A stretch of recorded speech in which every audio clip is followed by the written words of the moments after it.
What's up, YouTube? Thanks so much for tuning back in. I appreciate all of you, and thank you so much for all the support concerning the case of Angela Tramonte and her unfortunate tragic death on July 30th, 2021.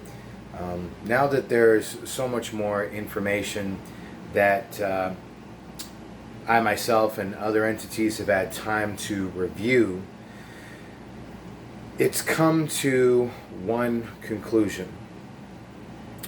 Dario Dizdar, Phoenix police officer, 14 years on the force, has shown a track record of being a pathological liar.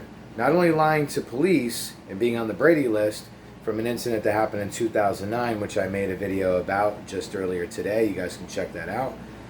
But also showing in the death of Angela Tramonte numerous amount of contradictions.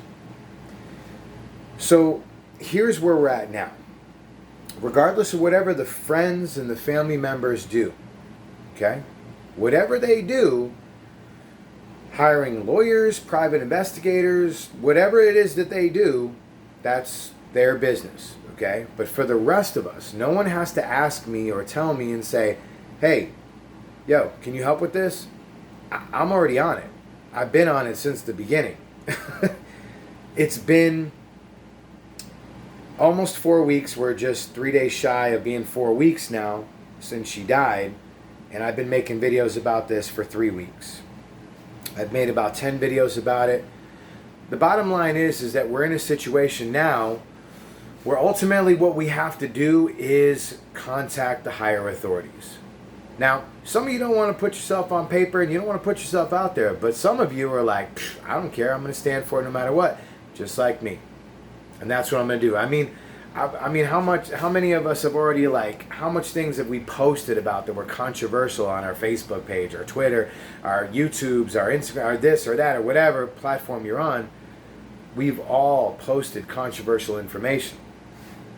Now the fact remains is what we need to do is we need to be a voice for her, right?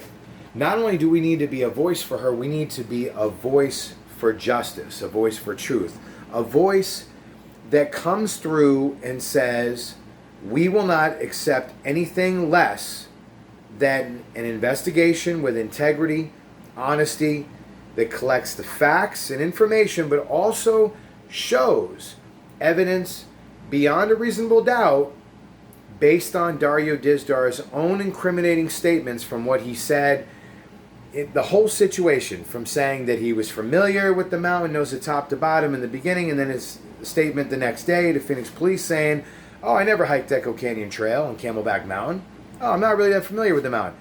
And then saying, well, she was hot and overheating, and so I wanted to go up to the top and just finish the routine and our little workout. And she went down to the parking lot to cool off in the car, but yet Dario was found in possession of his car keys. Angela didn't have those keys. So just based on those massive contradictions themselves and the fact that Dario took a ride share. Now think about that. Dario took a ride share. Now for those of you, now see, I live here in Phoenix, Scottsdale, Arizona. I live 10 minutes down the street from Camelback Mountain. And I can tell you that when you get lost on the mountain, there's no oh, do I go this way or down this side of the mountain, or do I go, which way do I go down the mountain? I'm not sure which way I go. No, the trail is right there. You know which way to go. You know the direction you came from, unless you came up there high or stoned or drunk or whatever. And even then, you probably still know, oh, we came from that direction, so let's just head this direction. And you can see, and the higher you get up, you can see, from most parts, you can see that parking lot where people park to hike Echo Canyon Trail. So what am I saying? What I'm saying is he took a ride share, whether it was a Lyft or an Uber, whatever, that's on record. Now that metadata is available. Now why aren't we seeing or hearing reports about the follow-up to this issue from mainstream media, or from the actual Phoenix Police Department saying, oh yeah, we recovered metadata that shows his GPS location was here, here, here, and it contradicts the story. They haven't released any of that because they already know. Let me bring another crucial factor to the table. Like I've mentioned before, Angela's autopsy report has been delayed for 90 days. Why are they delaying Angela's autopsy report for 90 days? Why are they doing that? Why?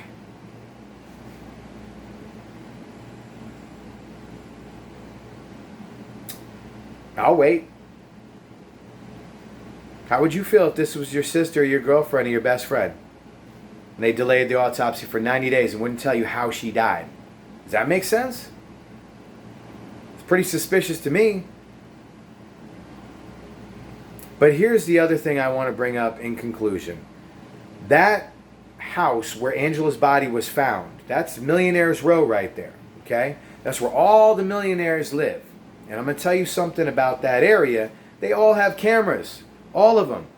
Now, if you don't believe me, I'll take a drive down there tomorrow. Like I said, it's just like literally 10, 12 minutes up the street from my house, that mountain. So I will show you guys, and we'll take a ride. And not only will you see how many cameras are outside people's garages and in their backyards surrounding their property, but you'll see at the tip of the driveways, and also there are private streets on that mountain where it lets you know in big signs, and some of them have security guards there, and it says you are trespassing. This is a private drive. You can be fined XYZ and arrested and trespass, blah, blah, blah, don't enter. So there's cameras on the corners of the streets in some places. There's cameras front yard, backyard, the whole perimeter. I mean, think about it. If you have an asset that's worth $1 million, $2, $3, $4, $5 million, $10 million, are you really not going to invest 5, 10 grand on a security system? Hello? So Phoenix Police has the metadata from his GPS. Not only do they have the metadata, but they also have the camera footage. They're not releasing it. Her autopsy report was done in the first week. They know what her toxicology and autopsy report is. But yet, they are refusing to release it for 90 days. So when you put all these factors together, does that spell cover up?